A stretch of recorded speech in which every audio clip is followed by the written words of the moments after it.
అందరికీ నమస్కారం. రాష్ట్ర ప్రయోజనాలకు సంబంధించి రాష్ట్ర భవిష్యత్తుకు సంబంధించి అత్యంత ప్రాధాన్యత కలిగినటువంటి అంశం. ఎందుకంటే వాటర్ ఈజ్ లైఫ్, నీరు జీవాధారం.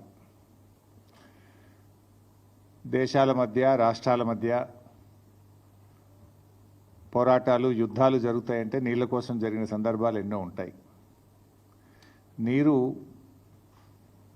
ఎంత ముఖ్యమైందో మనం చిన్నప్పుడు సింధు నాగరికత గురించో పుస్తకాల్లో చదువుకున్నప్పుడు ఎక్కడ నీరు ఉంటుందో అక్కడ నాగరికత ఉంటుందని కూడా చదివేవాళ్ళం. ఇవాళ తెలంగాణ ఉద్యమం పుట్టింది కూడా నీళ్ళ నుంచే పుట్టింది. సో అంత ప్రాధాన్యత కలిగినటువంటి నీళ్లకు సంబంధించి ఈ రాష్ట్ర ప్రభుత్వము గుడ్లప్పగిచ్చి చూస్తూ రాష్ట్ర ప్రయోజనాలు తీవ్రంగా దెబ్బతింటుంటే, రాష్ట్రానికి తీరని నష్టం జరగబోతుంటే ఈ రాష్ట్ర ప్రభుత్వం పూర్తిగా విఫలం చెందుతూ ఉంది. అందువల్ల అట్లాంటి ఒక ప్రధానమైనటువంటి అంశం మీద ఈరోజు మేము మాట్లాడాలనుకుంటా ఉన్నాం. ఇలా కాంగ్రెస్ ప్రభుత్వం అధికారంలోకి వచ్చిన తర్వాత రాష్ట్ర సాగునీటి ప్రయోజనాలు కాపాడడంలో పూర్తిగా విఫలం చెందింది రేవంత్ రెడ్డి ప్రభుత్వం. నాడు సమైక్య ఆంధ్రప్రదేశ్లో సీమాంధ్ర నాయకుల వల్ల తెలంగాణ ప్రాంతానికి తీవ్రమైన నష్టం జరిగింది. నేడు స్వరాష్ట్రంలో కాంగ్రెస్ పాలకుల వల్ల కాంగ్రెస్ నాయకుల రూపంలో ఈ రాష్ట్రానికి తీవ్రమైన నష్టం వాటిల్తా ఉంది. ఉమ్మడి పాలనలో కొనసాగిన జలదోపిడి నేడు కాంగ్రెస్ పాలనలో కూడా మళ్ళీ మొదలైంది. ఆనాడు ఉమ్మడి రాష్ట్రంలో కూడా ఇదే తెలంగాణ కాంగ్రెస్ నాయకుల చేతగాంతనం వల్ల, ఇదే తెలంగాణ కాంగ్రెస్ పార్టీ నాయకుల యొక్క పదవుల కోసం పెదవులు మూసిన తీరు వల్ల ఆనాడు స్వరాష్ట్రంలో తీవ్రమైన నష్టం జరిగింది. నేడు కూడా మరి గురుదక్షిణ చెల్లించుకుంటున్నారా, పదవులు కాపాడుకోవడానికి పాకులాడుతున్నారా, కారణాలు ఏమైనా కూడా ఈ రాష్ట్రానికి ఈ రాష్ట్ర ప్రజలకు శాశ్వత ద్రోహానికి ఈరోజు కాంగ్రెస్ పార్టీ పాల్పడతా ఉంది. ఒకటి కాదు, రెండు కాదు, శాశ్వతంగా 200 టీఎంసీల గోదావరి జలాలను తరలించుకుపోయేటువంటి కుట్ర జరుగుతూ ఉంది. గోదావరి బంకచెర్ల ప్రాజెక్ట్ ఏదైతే ఆంధ్రప్రదేశ్ ప్రభుత్వం తలపెట్టిందో, ఈ ప్రాజెక్టు నిర్మాణం వల్ల తెలంగాణకు తీవ్రమైన నష్టం జరగబోతూ ఉంది. పైకి ఏం మాట్లాడుతున్నారు, ఏముంది ఏదో సముద్రంలో కలిసే నీళ్లు తీసుకుపోతే తప్పేంది అని మాట్లాడుతూ ఉన్నారు. మరి గోదావరిలో అన్ని నీళ్లు ఉన్నదే నిజమైతే, సముద్రంలో కలిసే నీళ్ళు అయితే మరి తెలంగాణ రాష్ట్ర ప్రభుత్వము గోదావరి మీద ప్రాజెక్టులు చేపడితే ఎందుకు మోకాలడ్డం పెట్టినరు? తెలంగాణ ప్రభుత్వం చేపట్టిన ప్రాజెక్టులను రద్దు చేయాలని, అనుమతులు ఇవ్వొద్దని ఆ రోజు కేంద్ర ప్రభుత్వానికి లేఖల మీద లేఖలు ఎందుకు రాసినరు? ఇదే చంద్రబాబు నాయుడు గారి ప్రభుత్వము ఆ రోజు కాళేశ్వరం ప్రాజెక్టుకు మనకు అన్ని అనుమతులు వచ్చినాయి. ఒకటి, అన్ని ప్రాజెక్టుకు రావాల్సిన సిడబ్ల్యూసి నుంచి 9 డైరెక్టరేట్ల నుంచి తెచ్చాం, ఎన్విరాన్మెంట్ క్లియరెన్స్ తెచ్చాం, లాస్ట్కు టీఏసీ ద ఫైనల్ క్లియరెన్స్ కూడా ఆ రోజు మేము తెచ్చుకున్నాం. ఇదే తెలుగుదేశం ప్రభుత్వం ఆనాడు 2018లో అధికారంలో ఉన్నప్పుడు కేంద్ర జలవనరుల శాఖకు రాసిన ఉత్తరం ఇది. ఇందులో చాలా స్పష్టంగా ఏం రాస్తారంటే, Kaleshwaram project unilaterally without approval from FRMB, Apex Council or CWC against the provisions under section 84(3), 85(d) of AP Reorganization Act 2014. As per 11th schedule at para 7 of AP Reorganization Act 2014, no new projects based on water resources arrived at based on appropriate dependability criteria on Godavari or Krishna rivers can be taken up by the state of Telangana or state of Andhra Pradesh without obtaining sanction from Apex Council. ఇది మీరు రాసిందే. అయితే ఆ రోజు కేంద్ర ప్రభుత్వం కాళేశ్వరం కొత్త project కాదు, Pranahita Chevella కొనసాగింపే Kaleshwaram project అని చెప్పి ఆ రోజు కాళేశ్వరానికి కేంద్ర ప్రభుత్వం అన్ని అనుమతులు కూడా ఇచ్చింది. ఇట్లా చాలా ఉత్తరాలు రాశారు. చివరికి మనం తుమ్మిళ్ళ లిఫ్ట్ ఇరిగేషన్, మన భక్త రామదాస్ లిఫ్ట్ ఇరిగేషన్ కట్టాం గోదావరి మీద. భక్త రామదాస్ అనేది కూడా ఆల్రెడీ ఉన్న ఆయకట్టే, అది ఎస్ఆర్ఎస్పిలో భాగంగా ఉన్న ఆయకట్టుకు టేలెండ్కు నీళ్లు రావడం లేదని మనము చిన్న లిఫ్ట్ పెట్టి పాలేరు నియోజకవర్గానికి నీళ్ళు ఇచ్చాం. ఈ లిఫ్ట్ కూడా ఆపేయాలి, దీన్ని రద్దు చేయాలి, ఈ లిఫ్ట్ కట్టనీయొద్దు అని చెప్పి కూడా అప్పటికి ఆంధ్రప్రదేశ్ ప్రభుత్వం కేంద్ర ప్రభుత్వానికి సిడబ్ల్యూసికి లేఖ రాసింది. ఇట్లా చాలా లెటర్లు. ఇది చంద్రబాబు నాయుడు గారు స్వయంగా రాసిన లెటర్. మీరు పాలమూరు ఎత్తిపోతల పథకానికి అనుమతి ఇవ్వద్దు, దిండి ఎత్తిపోతల పథకానికి అనుమతి ఇవ్వద్దు, ఇది కొత్త ప్రాజెక్టు, మీరు ఎట్లా స్టార్ట్ చేస్తారు, దీన్ని ఆపాలి అని చెప్పి స్వయంగా చంద్రబాబు నాయుడు గారు ఆయన ఓన్ హ్యాండ్ రైటింగ్తో రాసిన లెటర్. సరే, ఇట్లా ఇవన్నీ ఒకటి కాదు రెండు కాదు, ఆంధ్రప్రదేశ్ ప్రభుత్వం రాసిన 20-30 లెటర్లు ఇవి. తెలంగాణ ప్రాజెక్టులకు అడ్డుపడుతూ తెలంగాణ ప్రాజెక్టులను నిలిపివేయాలని, అనుమతులు ఇవ్వొద్దని, మీరు ఎట్లా కడతారని కోర్టుల్లో కేసులు వేశారు, కేంద్ర ప్రభుత్వం దృష్టికి తీసుకుపోయినరు, గ్రీన్ ట్రిబ్యునల్లో కూడా కేసులు వేసిండ్రు. అయితే ఈరోజు మరి నేను అడుగుతా ఉన్నా, గోదావరి బనకచెర్ల ప్రాజెక్టు కొత్త ప్రాజెక్టు కాదా? అసలు కేంద్ర ప్రభుత్వం ఎందుకు నిద్రపోతూ ఉంది?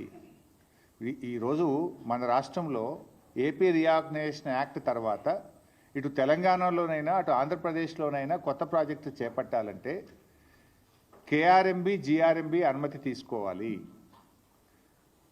ఆ నదీ పరివాహక ప్రాంతంలో ఉన్నటువంటి రాష్ట్రాల నుంచి అంతర్రాష్ట్ర ఒప్పందం జరగాలంటే నదీ పరివాహక ప్రాంతంలో ఉండే అన్ని రాష్ట్రాలు ఒప్పుకోవాలి. నంబర్ 3, ఏపీ రీఆర్గనైజేషన్ యాక్ట్ ప్రకారంగా ఎపెక్స్ కౌన్సిల్లో కొత్త ప్రాజెక్టు అనుమతి పొందాలి. Number 4, central water commission clearance తీసుకోవాలి. నంబర్ 5, ఎన్విరాన్మెంట్ క్లియరెన్స్ తీసుకోవాలి. ఏ అనుమతి కూడా లేదు ఇప్పుడు. గోదావరి బనకచెర్ల ప్రాజెక్టుకు ఏ అనుమతి లేదు. నేను పైన చెప్పిన దాంట్లో ఏ ఒక్క అనుమతి లేకుండా నియమ నిబంధనలన్నీ బుల్డోజ్ చేస్తూ కేంద్రం జుట్టు తన చేతుల్లో ఉంది అని చెప్పి ఇష్టారీతిన రాత్రికి రాత్రి ప్రాజెక్టు రూపకల్పన చేసి ఇవాళ టెండర్లు పిలిచి ముందుకు పోతా ఉన్నారు. ఇది ఎక్కడి పద్ధతి అని నేను అడుగుతా ఉన్నా. అంటే మేము కాళేశ్వరం కడతానో, భక్త రామదాస్ కడతానో, మేము పాలమూరు కడతానో, దిండి కడతానో, ఆ రోజు కేంద్ర ప్రభుత్వానికి లేఖలు రాస్తారు, సిడబ్ల్యూసికి లేఖలు రాస్తారు, గ్రీన్ ట్రిబ్యునల్లో కేసు వేస్తారు, హైకోర్టులో కేసు వేస్తారు, సుప్రీంకోర్టులో కేసులు వేసి మోకాలు అడ్డం పెట్టే ప్రయత్నం చేస్తారు. కానీ ఇవాళ మీరు మేము కట్టిన అన్ని కూడా పాత ప్రాజెక్టులు. పాలమూరు అయినా ఉమ్మడి ఆంధ్రప్రదేశ్లో స్టార్ట్ చేసిందే, కాళేశ్వరం అయినా ఉమ్మడి ఆంధ్రప్రదేశ్లో స్టార్ట్ చేసిందే. కానీ మీరు ఇలా కొత్త ప్రాజెక్టును నియమ నిబంధనలన్నీ కూడా ఉల్లంఘించి ఇవాళ ఆంధ్రప్రదేశ్ కడతా ఉంది.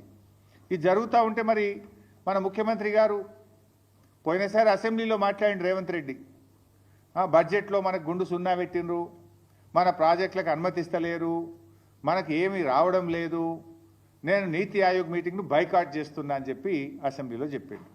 ఏమిచ్చిండ్రు? నువ్వు కడతామన్న మూసీ సుందరీకరణకు ఇదివరకు డిఫెన్స్ ల్యాండ్ రాలే. మూసీ సుందరీకరణ ప్రాజెక్టుకు ఇప్పటికీ అదేది వరల్డ్ బ్యాంక్ నుంచి అప్పు తెస్తామంటే ఫైల్ రిటర్న్ కొట్టిండ్రు. నీ మెట్రో రైలుకి ఇంతవరకు అనుమతి వచ్చింది లేదు. నువ్వు ఆ రోజు బడ్జెట్లో అయితే గుండు సున్నా, నువ్వే నీతి ఆయోగ్ మీటింగ్ బహిష్కరిస్తా అన్నాడు. మరి నిన్న నేను పొద్దుగాలనే అందరికంటే ముందు పోయి కూర్చున్నాడు. నిన్న నీతి ఆయోగ్ మీటింగ్లో అందరికంటే ముందు పోయి రేవంత్ రెడ్డి రాత్రే పోయిండు, పొద్దుగాల ఫస్ట్ కూర్చున్నాడు, మంచి రాముడు మంచి బాలు లెక్క కూర్చున్నాడు. నేను అనుకున్నా దీని గురించి మాట్లాడతాడేమో, ఈ గోదావరి బంకచెర్ల ప్రాజెక్టును గట్టిగా ఎదిరించడానికే పోయిండేమో, నిలదీయడానికే పోయిండేమో ప్రధానమంత్రిని అని నేను అనుకున్నా. కానీ చూస్తే అసలు ఈ ప్రాజెక్టు గురించి మాట్లాడిన సందర్భం కూడా లేదు. ప్రధానమంత్రిని వ్యక్తిగతంగా కలిసి కూడా ప్రెస్ నోట్ రిలీజ్ చేస్తే దీని మీద మాట్లాడిన పరిస్థితి లేదు. ఏం జరుగుతూ ఉంది? రేవంత్ రెడ్డి మాట్లాడాడు, ఉత్తమ్ కుమార్ రెడ్డి అయితే అసలే మాట్లాడాడు. ఏం చేస్తున్నాడు? నీటిపారుదల శాఖ మంత్రి ఏం చేస్తున్నట్టు, ముఖ్యమంత్రి ఏం చేస్తున్నట్టు, ఈ రాష్ట్రానికి ఇంత తీవ్రమని నష్టం జరగబోతూ ఉంటే ఎందుకు స్పందించరు? ఇవాళ మనకు గోదావరిలో 959 టీఎంసీల నీళ్లను బచావత్ ట్రిబ్యునల్ మన రాష్ట్రానికి ముఖ్యంగా తెలంగాణ ప్రాంతానికి కేటాయించింది. మరి ఆ 959 టీఎంసీలను మనం వాడుకోవాలి కదా. ఇవాళ పైకి ఏం మాట్లాడుతున్నారు? లేలే ఇవి సముద్రంలో కలిసే నీళ్ళు అంటున్నారు. సముద్రంలో కలిసే నీళ్లు కావు ఇవి. తెలంగాణ రాష్ట్రం వాటిని వాడుకోలేదు కనుక పూర్తి స్థాయి వినియోగంలోకి తేలేదు కనుక ఆ నీళ్లు కిందికి ప్రవహిస్తూ ఉన్నాయి. రేపు తెలంగాణ 959 టీఎంసీలు పూర్తిగా వినియోగించుకుంటే అక్కడ నీళ్లు ఉండవు. దీని వెనుక ఉన్న కుట్ర ఏంది? ఇవాళ ఇప్పటికే ఆంధ్రప్రదేశ్ గోదావరి నది మీద ట్రిబ్యునల్ వేయాలని చెప్పి సెక్షన్ 3 కింద కేంద్ర ప్రభుత్వానికి కంప్లైంట్ చేసింది. సో గోదావరి ట్రిబ్యునల్ వచ్చే లోపే ఈ బనకచెర్ల ప్రాజెక్టును త్వరితగతిన నిర్మించి, ఆల్రెడీ ప్రజాధనం ఖర్చు అయిపోయింది, ఆల్రెడీ మేము ఖర్చు పెట్టేసినాము, దీనికి నీళ్లు కేటాయించండి అని చెప్పి ట్రిబ్యునల్ ద్వారా నీళ్లు తీసుకోవడానికి ఒక పథకం ప్రకారంగా జరుగుతున్న కుట్ర ఇది. ఎట్లా ఎట్లా ఎట్లా సాధ్యమైతే చెప్పండి? నిజంగా 959 నువ్వు పూర్తిగా వినియోగించుకున్నప్పుడు అప్పుడు నీళ్లు కిందికి పోతే దాన్ని లెక్క తేల్చాలి. దానికి సిడబ్ల్యూసీ ఉంది, హైడ్రాలజీ ఉంది, అన్ని క్లియరెన్స్లు తేవాలి కదా. ఏ క్లియరెన్స్లు లేకుండా వాళ్ళు కడుతూ పోతుంటే ఎందుకు రాష్ట్ర ప్రభుత్వం మౌనంగా ఉన్నది? ఎందుకు రాష్ట్ర ప్రభుత్వం దాన్ని అడ్డుకోలేకపోతున్నది? There are many forums. నిన్న నీతి ఆయోగ్లో రేవంత్ రెడ్డి ఎందుకు ప్రశ్నించలేదు నేను అడుగుతా ఉన్నా. ఇంకా బాధ కలిగే అంశం ఏంది? 8 ఎంపీలు కాంగ్రెస్ గెలిచే, 8 ఎంపీలు బీజేపీ గెలిచే. 16 ఎంపీలు గెలిస్తే ఏం లాభం ఈరోజు రాష్ట్రానికి? బడ్జెట్లో ఏమి రాదు. మన నీళ్లను కూడా తీసుకుపోతా ఉంటే బీజేపీ ఎంపీలు మాట్లాడరు, నా కాంగ్రెస్ ఎంపీలు మాట్లాడరు. పార్లమెంట్ను స్తంభింపజేయాలి కదా. ఏం చేస్తున్నట్టు బీజేపీ ఎంపీలు, కాంగ్రెస్ ఎంపీలు? ఎవరికి కూడా బాధ్యత లేదా? ఒకరు రాష్ట్రంలో అధికారంలో ఉన్నారు, ఇంకొకరు కేంద్రంలో అధికారంలో ఉన్నారు. కేంద్రంలో అధికారంలో ఉన్న వాళ్ళు చట్టాన్ని ఉల్లంఘించి పక్క రాష్ట్రం నీళ్లు తీసుకుపోయే ప్రయత్నం చేస్తుంటే కేంద్రంలో ఆ చట్టాన్ని అమలు చేయాల్సినటువంటి వాళ్ళు ఆపే ప్రయత్నం చేయరు. రాష్ట్రంలో అధికారంలో ఉన్న పార్టీ కానీ 8 ఎంపీలు కానీ ఇవాళ దాని మీద ఏ పోరాటం అయితే చేయాలనో, లీగల్గా కావచ్చు, చట్టపరంగా కావచ్చు, లేదా ప్రభుత్వ పరంగా కావచ్చు, లేదా ప్రజా పోరాటం కావచ్చు, దేనికి కూడా పట్టించుకోకుండా నిమ్మకు నీరెత్తినట్టుగా రాష్ట్రంలో ఉన్న కాంగ్రెస్ పార్టీ, కాంగ్రెస్ ప్రభుత్వం ఈరోజు మొద్దు నిద్రపోతున్నటువంటి పరిస్థితి ఉన్నది. ఇలా ముఖ్యంగా ఈ రాష్ట్రం నుంచి 2 కేంద్ర మంత్రులు ఉన్నారు, కిషన్ రెడ్డి గారు, బండి సంజయ్ గారు. మీకు బాధ్యత లేదా అని అడుగుతా ఉన్నా. మీరు ఈ రాష్ట్రానికి ప్రాతినిధ్యం వహిస్తూ ఈ రాష్ట్రానికి అన్యాయం జరుగుతూ ఉంటే మీరు ఏం చేస్తున్నారో నేను అడుగుతా ఉన్నా. కిషన్ రెడ్డి గారు, మీరు చాలా సీనియర్ నాయకుడు, ఎమ్మెల్యేగా కూడా పనిచేశారు. మరి మీరు సిడబ్ల్యూసీకి వెళ్ళి ఏ రకంగా గోదావరి బంకచెర్లకు అనుమతిస్తారో ప్రశ్నించరా? కేబినెట్ మీటింగ్లో ప్రధానమంత్రి గారికి మీరు చెప్పరా? ఇలా ఎంత దుర్మార్గం అంటే, ఏ అనుమతి లేదు దానికి. నా జీఆర్ఎంబీ అనుమతి లేదు, సిడబ్ల్యూసీ అనుమతి లేదు, ఎన్విరాన్మెంట్ క్లియరెన్స్ లేదు, అపెక్స్ కమిటీ అనుమతి లేదు. ఏ అనుమతి లేకుండానే కేంద్ర ప్రభుత్వం 50% నిధులు గ్రాంట్ కింద ఇస్తుందట. మరో 50% నిధులు ఎఫ్ఆర్బిఎంకు అదనంగా అప్పు తెచ్చుకోవడానికి అనుమతిస్తుంది అని చెప్పి చంద్రబాబు నాయుడు గారు స్వయంగా ప్రెస్ మీట్లో చెప్తున్నారు, పత్రికల్లో వార్తలు వస్తున్నాయి. ఎట్లా ఇస్తారు? ఒక చిన్న చెరువు కట్టాలంటేనే ఎన్విరాన్మెంట్ క్లియరెన్స్ అడుగుతారు. ఒక చిన్న ప్రాజెక్టు కట్టాలంటేనే మీకు వాల్తా చట్టము, ఈ చట్టము, ఆ చట్టము, రకరకాల అనుమతులు అడుగుతారు. ఇంత పెద్ద ప్రాజెక్ట్, ఇంటర్లింకింగ్ ఆఫ్ రివర్స్, ఒక నదిని ఇంకో నదికి కలిపేటువంటి ప్రాజెక్టుకు మరి దాంట్లో అంతర్రాష్ట్ర సమస్యలు కూడా ఉన్నాయి. మహారాష్ట్ర ఉంది, కర్ణాటక ఉంది, తెలంగాణ ఉంది. పైన ఎగువ ఉన్న రాష్ట్రాల అభిప్రాయాలు తీసుకోరా? జీఆర్ఎంబీ అనుమతి తీసుకోరా?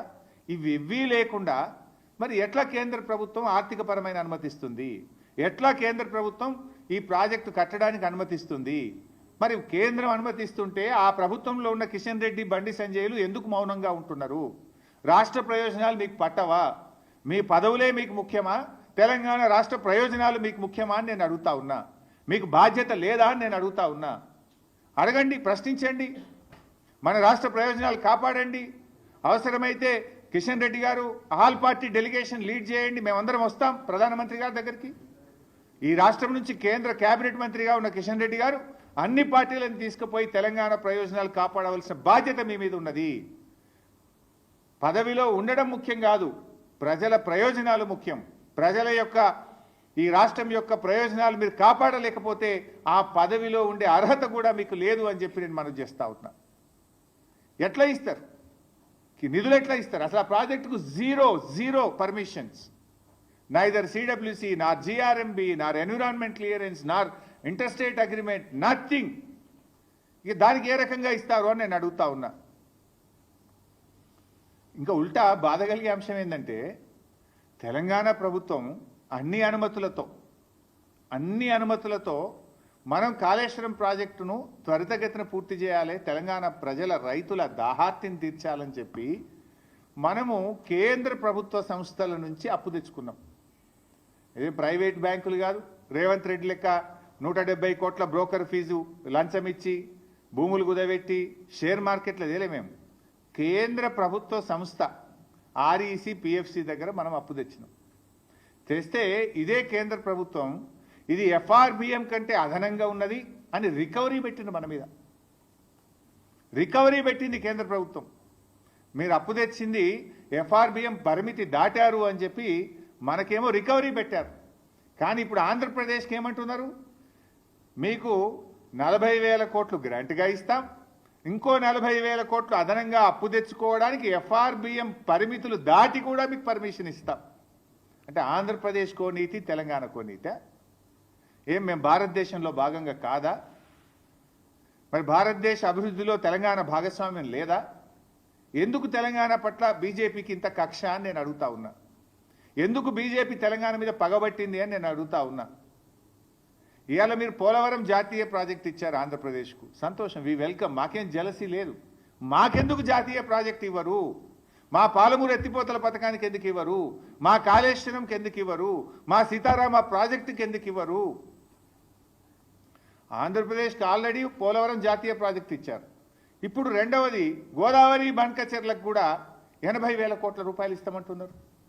దానికి 80,000 ఇస్తారు, పోలవరంకు 80,000 కోట్లు, దాదాపు 80,000 దాటుతుంది పోలవరం కూడా. అంటే 1,60,000 కోట్ల రూపాయలు ప్రాజెక్టుల నిర్మాణానికి ఆంధ్రప్రదేశ్కు సమకూరుస్తున్నారు. అందులో ఒక పై సంబంధం అన్న తెలంగాణకి ఇచ్చారా? 1%, 1,600 కోట్లని ఇచ్చారా అని అడుగుతా ఉన్నా నేను. ఇయ్యనప్పుడు 8 ఎంపీలు బీజేపీ గెలిచి ఏం ప్రయోజనం? 2 కేంద్ర మంత్రులు ఈ రాష్ట్రం నుంచి ఉండి ఏం ప్రయోజనం? మీరున్నది పదవులు అనుభవించడానికా, ప్రజలకు సేవ చేయడానికా? ఈ రాష్ట్ర హక్కులు కాపాడడానికా? ఈ రాష్ట్ర హక్కులు హరిస్తుంటే కళ్ళు మూసుకొని కూర్చోవడానికి ఉన్నారా అని చెప్పి నేను అడుగుతా ఉన్నా.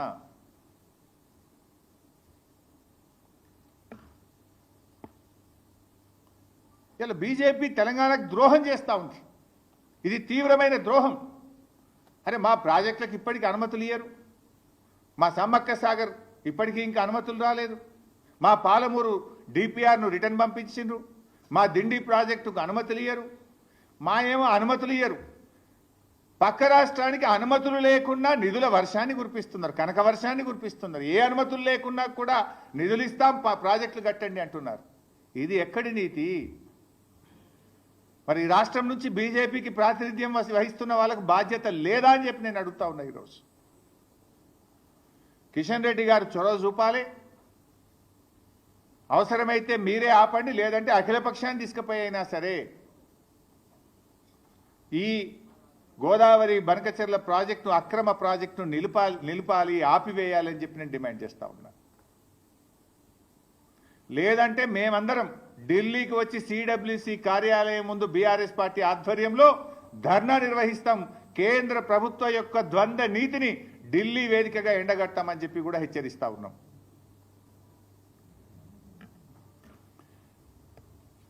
ఇవాళ కేసీఆర్ గారు చాలా ముందు చూపుతో ఆనాడు గోదావరి ట్రిబ్యునల్ వచ్చే ప్రమాదం ఉంది, కృష్ణాలో మనకు ఎక్కువ షేర్ వస్తుంది కనుక కృష్ణాలో మనకు స్కోప్ ఎక్కువ ఉందని 9 ఏళ్లు పోరాడి సుప్రీంకోర్టు మెట్లెక్కి కేసీఆర్ గారు సెక్షన్ 3ని కొత్త ట్రిబ్యునల్ను కృష్ణానది మీద సాధించారు. ఎందుకు? అక్కడ మనకు పరివాహక ప్రాంతం ఎక్కువ ఉంది, మనకు నీటి వాటా పెరుగుతుందని చెప్పి మేము సాధించినాం. ఆ రోజు గోదావరి మీద కూడా ఏదో ఒక రోజు ట్రిబ్యునల్ వస్తుందని ముందు చూపుతోని కేసీఆర్ గారు ఇవాళ ప్రాణహిత చేవెళ్ళకు ఆ రోజు 160 టీఎంసీలు ఉంటే కాళేశ్వరం ప్రాజెక్టుకు 240 టీఎంసీల నీటి కేటాయింపులు చేసినాం. దేవాదులకు 38 టీఎంసీలు ఉంటే 60 టీఎంసీల నీటి కేటాయింపులు చేశాం. సీతమ్మ సాగర్కు 67 టీఎంసీలు నీళ్లు కేటాయించాం. సమ్మక్క సాగర్కు 47 టీఎంసీలు కేటాయించాం.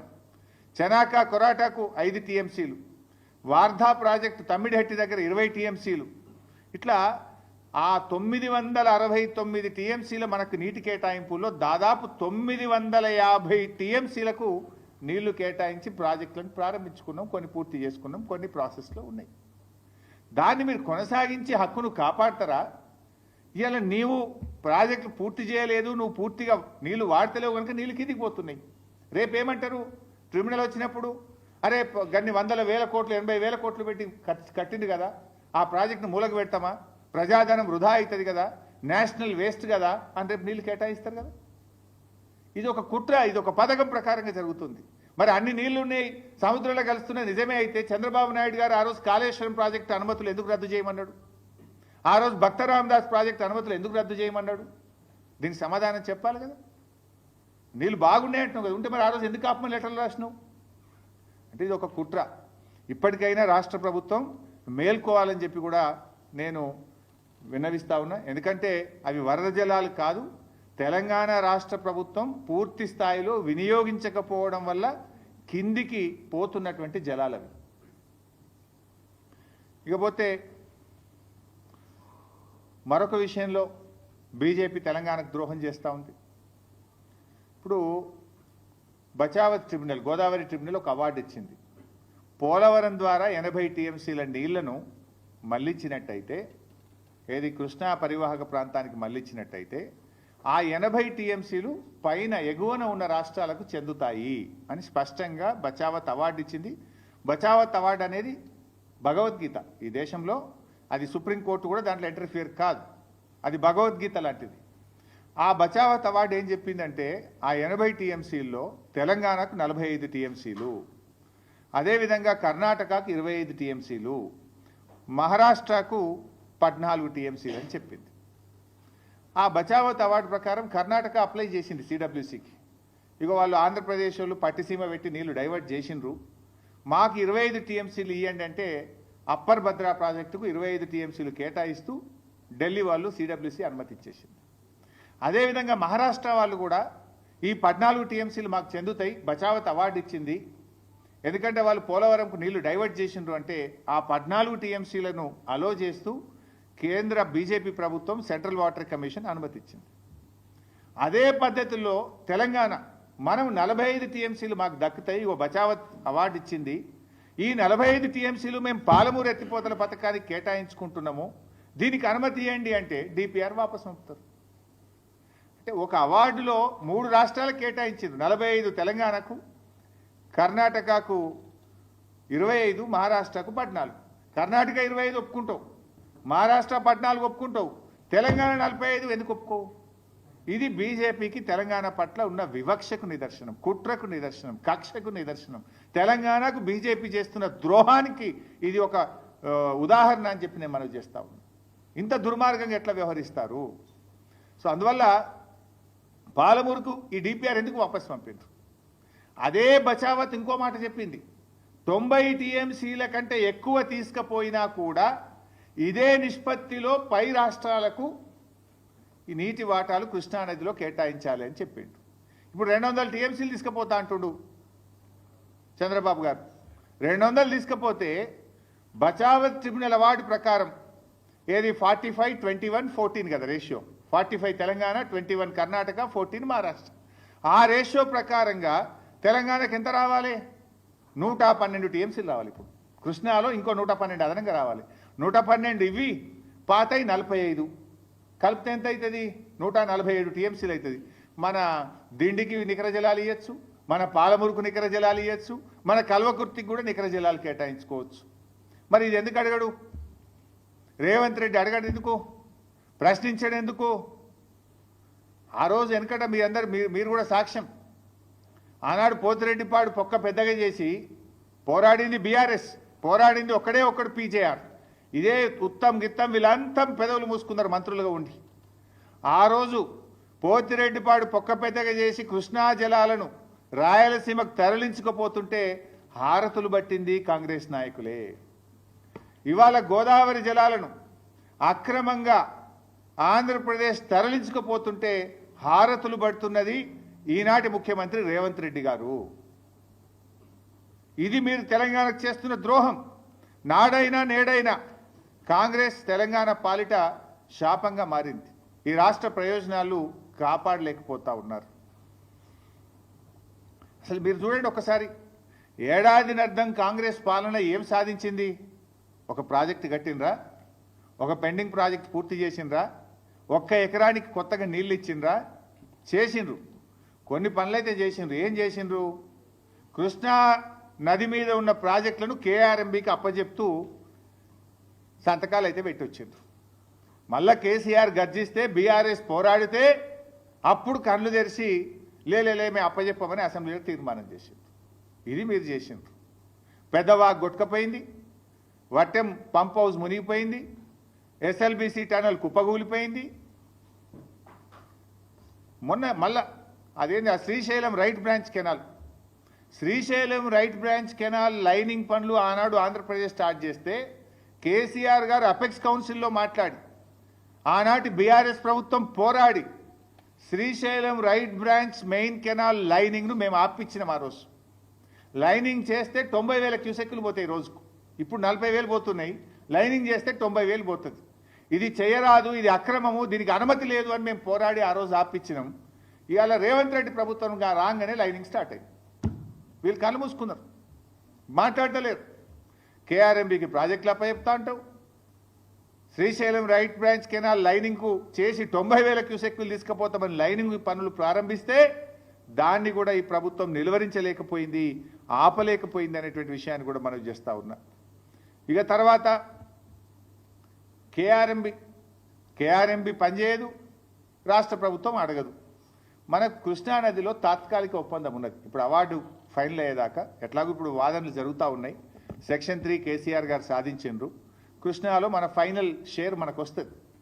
తాత్కాలికంగా 34% నీటి కేటాయింపులు. ఇది కూడా ఈల పుణ్యమే. అప్పుడు ఉమ్మడి ఆంధ్రప్రదేశ్లో ప్రాజెక్టులు కట్టకపోవడం వల్ల ఆనాడు ఉమ్మడి ఆంధ్రప్రదేశ్ అసెంబ్లీలో కేవలం 34% మనకు ఉండడం వల్ల ఆ తాత్కాలిక ఒప్పందం 34% వచ్చింది. 34% జలాలు తెలంగాణ వాడుకునే హక్కును కలిగి ఉంటే ఈ రేవంత్ రెడ్డి ప్రభుత్వం యొక్క చేతగానితనం వల్ల, ఉత్తమ్ కుమార్ రెడ్డి ఉత్తుత్త మాటల వల్ల ఇవాళ తెలంగాణ 65 టీఎంసీల నీళ్లను తక్కువ వాడుకున్నది ఈ సంవత్సరం. We're able to use only 27%, ever lowest after formation of the state. Telangana రాష్ట్రం ఏర్పడ్డ తర్వాత ఏ సంవత్సరం కూడా కృష్ణానదిలో ఇంత తక్కువ నీళ్లను వాడలేదు. ఎప్పుడైనా 34, 35, 36, 38 వాడినాం. కానీ రేవంత్ రెడ్డి ప్రభుత్వం యొక్క పట్టింపు లేకపోవడమా, పరిపాలన సామర్థ్యం లేకపోవడమా, లేదా గురుదక్షిణ చెల్లించుకోవడంలో భాగమా, కారణం ఏదైనా 27% నీళ్లను మాత్రమే తెలంగాణ ప్రభుత్వం వాడుకున్నది. రోజు పెద్ద పెద్ద మాటలు మాట్లాడతావు కదా ఉత్తమ్ కుమార్ రెడ్డి, దీని మీద ఎందుకో మాట్లాడవు? చెప్పిందే చెప్పి అబద్ధాల పాట పాడుతుంటావు కదా కాళేశ్వరం మీద. ఇక్కడ నువ్వు ఫెయిల్ కాలేదా? నువ్వు అసెంబ్లీలో 6 ప్రాజెక్టులు పూర్తి చేస్తే 6,50,000 ఎకరాలకు ఇస్తా నువ్వు మొదటి ఏడాది. ఏడాది అర్థమైంది 6,000 ఎకరాలకు కూడా నీళ్ళు ఇయ్యలే. అంటే ఇట్లా మీరు చూస్తే కేఆర్ఎంబీ మీద ప్రాజెక్టులు అప్పచెప్తారు. కృష్ణానదిలో మనకు 34% వాటా ఉంటే కేవలం 27% వాడి 65 టీఎంసీలు ఈ సంవత్సరం తక్కువ వాడుకున్నాం. అందువల్ల ఇలా ఖమ్మంలో పంటలు ఎండినాయి, నల్లగొండలో పంటలు ఎండినాయి, సూర్యాపేటలో పంటలు ఎండినాయి, మహబూబ్ నగర్లో పంటలు ఎండే పరిస్థితి ఏర్పడ్డది. ఉన్న నీళ్లను కూడా వాడుకోలేని చేతగాని దద్దమ్మ ప్రభుత్వం ఈ కాంగ్రెస్ ప్రభుత్వం. శ్రీశైలం రైట్ బ్రాంచ్ కెనాల్కు లైనింగ్ అయితే దాన్ని ఆపలేవు. ఇప్పుడు గోదావరి బనకచెర్ల స్టార్ట్ చేస్తే దాని మీద కూడా కనీసం నిలువరించలేని పరిస్థితిలో ఉన్నావు. మరి నాకైతే అర్థం కాలే, నీతి ఆయోగ్ ఎందుకు పోయినావు నువ్వు మొన్న అసెంబ్లీలోనే చెప్తివి వీళ్ళు బడ్జెట్లు ఏమి ఇస్తలేరు, మన ప్రాజెక్టులకు అనుమతి ఇస్తలేరు, నేను నీతి ఆయోగ్ బైకాట్ చేస్తున్నా, శాసనసభ అంతా సపోర్ట్ చేయాలంటే మేము కూడా బలాలు కొట్టినాం. అబ్బా ముఖ్యమంత్రి తెలివికి వచ్చిండు, మొదట్లో బడేబాయి చోటబాయి అన్నాడు, బడేబాయి చోటబాయిల బంధం అర్థమైనట్టుంది, ఇప్పుడు కళ్ళు తెరిచిండు అని నేను అనుకున్నా. మరి నేను ఎందుకు ఉరికినావు? నువ్వు పోయినావు, కనీసం మాట్లాడినావా నీతి ఆయోగ్లా? ఏంది ఏదో అధికారులతో ఉత్తరాలు రాపించి చేతులు దులుపుకోవడం కాదు రేవంత్ రెడ్డి. బీఆర్ఎస్ పార్టీ తరఫున మేము స్పష్టమైన డిమాండ్లు నీ ముందు పెడతా ఉన్నాం. ఏదో నువ్వు పైన అధికారులతో చీఫ్ ఇంజనీర్తో ఉత్తరం రాయించి మేము అపోజ్ చేసినామని చేతులు దులుపుకుంటే ఊరుకోం. మేము అవసరమైతే మా అధ్యక్షుడు కేసీఆర్ గారి ఆలోచన మేరకు పెద్ద ఎత్తున ప్రజా పోరాటానికి బీఆర్ఎస్ పార్టీ సిద్ధమవుతుంది. ఆనాడు జల పోరాటం చేసినాం తెలంగాణ ఉద్యమంలో. నీళ్ల కోసం ఇవాళ ఉద్యమించింది తెలంగాణ, నీళ్ల కోసం పోరాడింది తెలంగాణ. కానీ తెచ్చుకున్న తెలంగాణలో అప్పనంగా 200 టీఎంసీలు ఇలా ఆంధ్రప్రదేశ్ తీసుకుపోతుంటే ఈ రాష్ట్రంలో అధికారంలో ఉన్న కాంగ్రెస్ ప్రభుత్వం దాన్ని నిలువరించడంలో, దాన్ని ఆపడంలో, రాష్ట్ర ప్రయోజనాలు కాపాడడంలో పూర్తిగా వైఫల్యం చెందింది అని ఎంతో బాధతో నేను చెప్తా ఉన్నా ఈరోజు. అందువల్ల మేము బీఆర్ఎస్ పార్టీ పక్షాన సూటిగా కొన్ని డిమాండ్లు పెడతా ఉన్నాం. రేవంత్ రెడ్డి గారు ఇవాళ ఈ విషయం మీద సీరియస్నెస్, ఈ రాష్ట్రం యొక్క సీరియస్నెస్ కేంద్రానికి తెలవాలంటే, బీజేపీ మీద ఒత్తిడి తేవాలంటే వెంటనే అఖిలపక్ష సమావేశాన్ని పిలవాలని చెప్పి బీఆర్ఎస్ పార్టీ డిమాండ్ చేస్తూ ఉంది. నంబర్ 2, ప్రత్యేక అసెంబ్లీ సమావేశం పెట్టి గోదావరి బనకచెర్ల ప్రాజెక్టును తెలంగాణ రాష్ట్రం తీవ్రంగా వ్యతిరేకిస్తుందని అసెంబ్లీలో చర్చించి, అసెంబ్లీలో ఏకగ్రీవ తీర్మానం చేసి కేంద్ర ప్రభుత్వానికి పంపాలని చెప్పి మేము డిమాండ్ చేస్తూ ఉన్నాం. అదేవిధంగా సుప్రీంకోర్టుకు వెళ్ళాలి. ఇప్పుడు కేసీఆర్ గారు సెక్షన్ 3 తెచ్చిండు. ఎందుకు? It's the right of our state. Section 3 తెస్తే దాని మీద ఆంధ్రప్రదేశ్ సుప్రీంకోర్టుకు పోయింది, సుప్రీంకోర్టులో కేసు వేసింది. అది మన హక్కు మీదనే వాళ్ళు ఆ రకంగా కేసులు వేస్తే, ఏ హక్కు లేకుండా, ఏ అనుమతులు లేకుండా వాళ్ళు గోదావరి బంకచెర్ల కడుతుంటే, కేంద్ర ప్రభుత్వం నిధులు ఇస్తుంటే నువ్వు సుప్రీంకోర్టుకు పోయి ఆపాల్సిన బాధ్యత నీకు లేదా? నీ ఎంపీలు పార్లమెంటు చేయాల్సిన బాధ్యత మీకు లేదా? నీతి ఆయోగ్ మీటింగ్లో ప్రశ్నించాల్సిన బాధ్యత నీకు లేదా? ఏం చేస్తున్నావు? నిద్రపోతున్నావా? ఆఫీసర్లతో ఉత్తరాలు రాసి చేతులు దులుపుకుందాం అనుకుంటున్నావా? తక్షణమే అఖిలపక్షం పిలవండి, ప్రత్యేక అసెంబ్లీ సమావేశం పెట్టి ఏకగ్రీవ తీర్మానాన్ని కేంద్రానికి పంపండి, సుప్రీంకోర్టులో కేసు వేసి న్యాయ ద్వారా మన రాష్ట్ర హక్కులు కాపాడండి, మీ ఎంపీలను వెళ్ళి పార్లమెంట్లో గట్టిగా ప్రశ్నించమని చెప్పండి. లేదంటే ప్రజలు తెలివైనటువంటి వాళ్ళు, అటు బీజేపీ తన బాధ్యతల్ని, కేంద్ర మంత్రులు బీజేపీ నిర్వర్తించకపోయినా, రాష్ట్ర ప్రభుత్వం రాష్ట్ర హక్కులు కాపాడకపోయినా తప్పకుండా ప్రజలు కర్రుగాల్చి వాత పెడతారు, వదిలిపెట్టరు. ప్రజలు చరిత్రహీనులుగా మిగిలిపోతారు. తస్మాత్ జాగ్రత్త అని చెప్పి హెచ్చరిస్తూ, మా ఆవేదన రాజకీయం కాదు, మా ఆవేదన రాష్ట్ర ప్రయోజనాలు కాపాడడం, రాష్ట్ర హక్కులు కాపాడడం. ఏ అనుమతులు లేకుండా రాత్రికి రాత్రి ప్రాజెక్టు పనులు ప్రారంభించబోతుంది. టెండర్లు పిలిచారు ఇప్పటికే. దానికి బీజేపీ ప్రభుత్వం వత్తాసు పలుకుతుంది. ఇప్పటికే ఒక జాతీయ ప్రాజెక్టు ఇవ్వడమే కాక ఈ ప్రాజెక్టుకు మరో 80,000 కోట్ల రూపాయలు కేంద్ర ప్రభుత్వం ఇస్తుంది. తెలంగాణకు 8 పైసలు ఇయ్యరు, మెడికల్ కాలేజ్ ఒకటి ఇయ్యరు, ఒక ప్రాజెక్టుకు రూపాయి ఇయ్యరు. అప్పు తెచ్చుకున్న డబ్బులను రికవరీ పెట్టి రాష్ట్ర ప్రయోజనాలను దెబ్బకొడుతున్నారు. మరి ఈరోజు రాష్ట్ర ప్రజలు ఆలోచిస్తున్నారు. రాష్ట్ర ప్రజల పక్షాన, రాష్ట్ర భవిష్యత్తు దృష్ట్యా మేము ఒక బాధ్యత కలిగిన ప్రతిపక్ష పార్టీగా, ప్రజాప్రతినిధులుగా ఇటు కేంద్ర రాష్ట్ర ప్రభుత్వాలకు దృష్టికి తెస్తా ఉన్నాం. రాష్ట్ర ప్రభుత్వం కూడా మొద్దు నిద్ర వీడి తక్షణమే అఖిలపక్షం పిలవాలి, అసెంబ్లీ సమావేశాల్ని పిలవాలి, సుప్రీంకోర్టుకు వెళ్ళి మరి మన రాష్ట్ర హక్కులు కాపాడాలని చెప్పి డిమాండ్ చేస్తున్నాం. Thank you.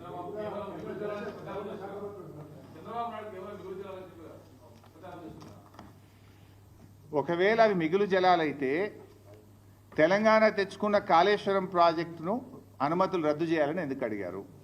భక్తరామదాస్ ప్రాజెక్టుకు అనుమతులు ఇవ్వొద్దని ఎందుకు అడ్డుకున్నారు? మిగులు జలాలైతే మరి మా ప్రాజెక్టులు, పాలమూరుకు, మిగతా ప్రాజెక్టులకు నీటి కేటాయింపులు ఎందుకు ఆపుతున్నారు? మీరు సహకరించాలి కదా. మీరు ఆ రోజు ఎందుకు లెటర్ల మీద లెటర్లు రాసి మా ప్రాజెక్టులు అడ్డుకున్నారు? సమాధానం చెప్పండి.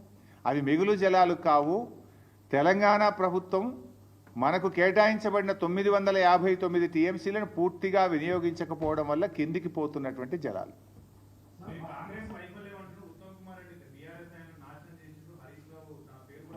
ప్రత్యేక సమావేశాలు అసెంబ్లీలో పెట్టమనండి. ఆల్రెడీ వైట్ పేపర్ పెట్టే మూతి వలిగేటట్టు సమాధానం చెప్పిన. మళ్ళీ ఏ అంశం మీద పెట్టాడో, ఎస్ఎల్బీసీ టనల్ ఎందుకు గూలిందో పెట్టాడా చర్చ పెట్టమని, కాళేశ్వరం మీద చర్చ పెట్టాడా పెట్టమని, లేదా గోదావరి బంకచెర్లలో రాష్ట్ర ప్రయోజనాలు కాపాడడంలో ఎట్లా ఫెయిల్ అయిందో చర్చ పెట్టమనండి. అసెంబ్లీ సాక్షిగా, 3 కోట్ల మంది ప్రజలు చూసే సాక్షిగా, మీ అందరి సాక్షిగా నేను చర్చించడానికి సిద్ధం, సమాధానం చెప్పడానికి సిద్ధంగా ఉన్నా. Thank you.